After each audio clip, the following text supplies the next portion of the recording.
एक शख्स की जाँ बहक हो गए, लेकिन उसके बावजूद सिक्योरिटी थ्रेट भी थे, ये केस मुलतवी नहीं किया गया। मेरी नज़र में इसका मुलतवी किया जाना करीन इंसाफ था।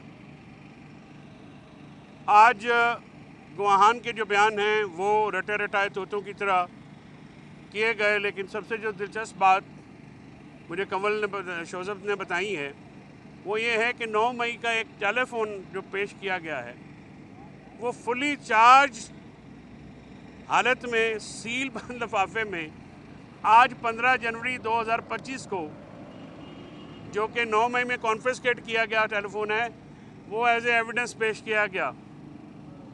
तो मैं हैरान हूँ, ऐसी कंपनी, ऐसी बैटरी जो कि तकरीबन 2 साल होने को हैं, वो अभी भी चल रही है। इस सारे केस में जो एविडेंस है वो पुलिस वालों के वो बयानात हैं, इसमें कोई भी गैर सरकारी गवाह नहीं। पुलिस वालों के बयान हैं जिसमें एक गवाह का कहना है कि वो भेस बदल के ज़मान पार्क में मेज़ के नीचे छुपा हुआ था और उसने ये सारी कार्रवाई सुनी, और दूसरा ये कह रहा है कि मैं भेस बदल के चक्री में कोर कमेटी की मीटिंग में चला गया, उसमें 10 या 12 लोग थे टोटल। तो मैंने ये सारी गुफ्तगू सुनी, लिहाजा जो है 9 मई का केस आप कर दें। इसमें एंटी टेररिज्म एक्ट की दफात भी लगाई गई हैं। इमरान खान साहब की तरफ से आज बरियत की दरख्वास्त डाली गई है। हमारी टीम ने बहुत मेहनत की है और अपने ऑब्जेक्शंस जो हैं ऑन रिकॉर्ड लाए हैं, जिसमें एक ऑब्जेक्शन ये भी है कि कोर्ट टाइमिंग के बाद आप एविडेंस रिकॉर्ड कर रहे हैं। इमरान खान साहब आज अपने वर्करों और पार्टी रहनुमाओं से मिले और काफ़ी देर तक उनकी गपशप रही। चौधरी एजाज साहब के, सेनेटर चौधरी एजाज साहब के प्रोडक्शन ऑर्डर ना जारी होने पे इमरान खान साहब ने शदीद मजम्मत करते हुए कहा है कि अगर एक मुंतखब सेनेटर के प्रोडक्शन ऑर्डर्स नहीं जारी हो रहे तो फिर ये ऐवान की तौहीन है और उन ऑफिस की तौहीन है, और अगर हाउस इसका नोटिस लेने में नाकाम रहता है तो फिर ये वाज़ेह है कि इस मुल्क में जो हम कहते हैं, तसलसल से कहते आ रहे हैं कि ना जमहूरियत है, ना आइन है, ना कानून है। तमाम इदारों को एक सबऑर्डिनेट इदारा बना दिया गया है और मुल्क में डिक्टेटरशिप कायम करने की एक कोशिश है जिसमें तमाम इदारों को, चाहे वो पुलिस हो, चाहे FIA हो, चाहे वो अदालतें हों, तफ्तीशी इदारे हों, इन सब को अपने कामों से हटा के तबाह किया जा रहा है और मुल्क में एक डिक्टेटर का ऐसा महसूस होता है कि जो हुक्म है वही कानून है और कोई लॉ की और मुंतखब नुमाइंदों की, मुंतखब हाउसेस के मेंबरान की कोई वक़्त नहीं रह गई। किसी मुल्क का अगर आप तबाही चाहते हैं तो उसका निज़ाम इंसाफ जो है वो तबाह कर दिया जाए तो उस मुल्क में तबाही आ जाती है। हज़रत अली करमल्लाह वजह का कौल है कि कुफर की हुकूमत चल सकती है, नाइंसाफ़ी की नहीं। तो बड़ा वाज़ेह पैगाम है कि इंसाफ की फराहमी किसी भी मुमलकत को चलाने के लिए वो बुनियादी तकाज़ा होता है।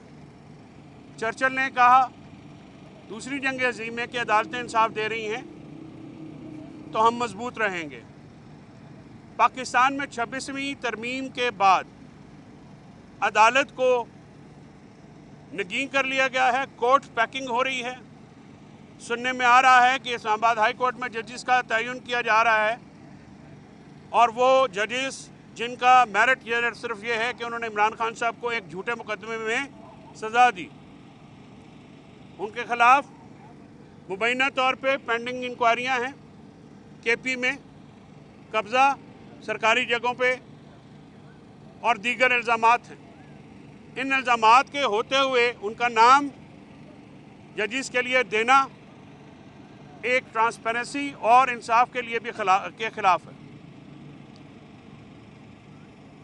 इमरान खान साहब ने काजी फायज़ ईसा को काली भेड़ और पॉलिटिकली बायस्ड पर्सन करार दिया, जिन्होंने पीटीआई को क्रश किया, पीटीआई से हर वो बदला लिया और इलेक्शन फ्रॉड को तहफ़्फ़ुज़ देने के लिए इलेक्शन कमिश्नर और कमीशन के साथ मिलकर वारदात डाली।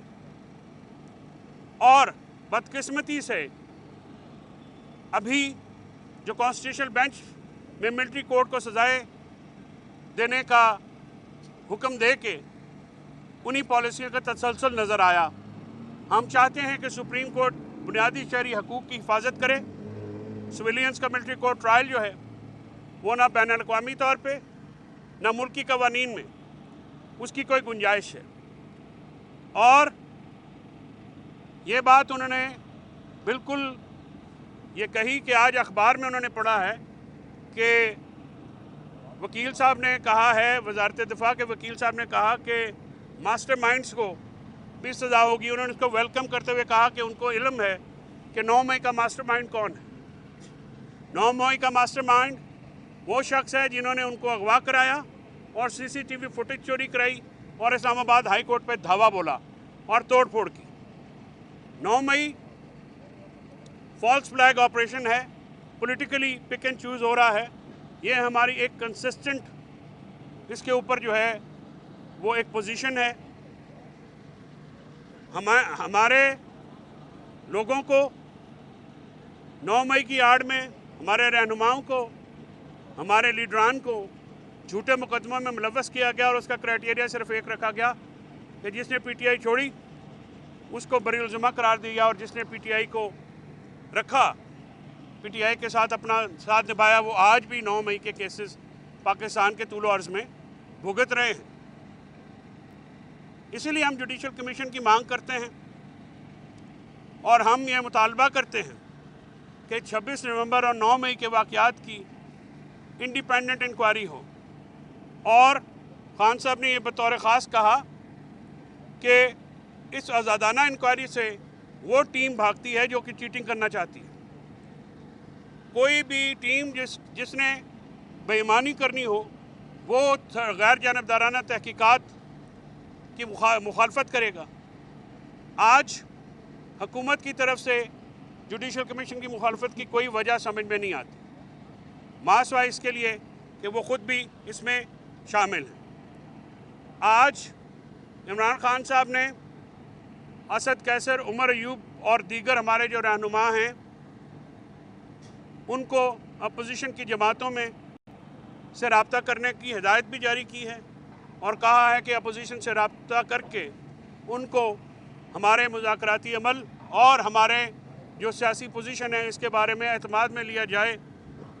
इसके साथ साथ पार्टी रहनुमाओं को ये पैगाम दिया गया है कि आप अपोजिशन के मामलात में या उनके लीडरान के या जमातों को मुखातिब नहीं करें। हमारा कॉज पाकिस्तान में इलेक्शन की फ्री एंड फेयर इलेक्शन है, आइन की बहाली है, जमहूरियत की बहाली है, फ्री मीडिया हम चाहते हैं। हम चाहते हैं कि जो गैगिंग हो रही है मीडिया के ऊपर वो ख़त्म हो और मुल्क में एक तसलसल के साथ लॉ एंड की जो है हुक्मरानी जो है वो वापस आए, जमहूरियत बहाल हो और मुल्क में जो बुनियादी हकूक़ मुअत्तल हैं वो दोबारा जो है वो रिस्टोर किया जाए। इमरान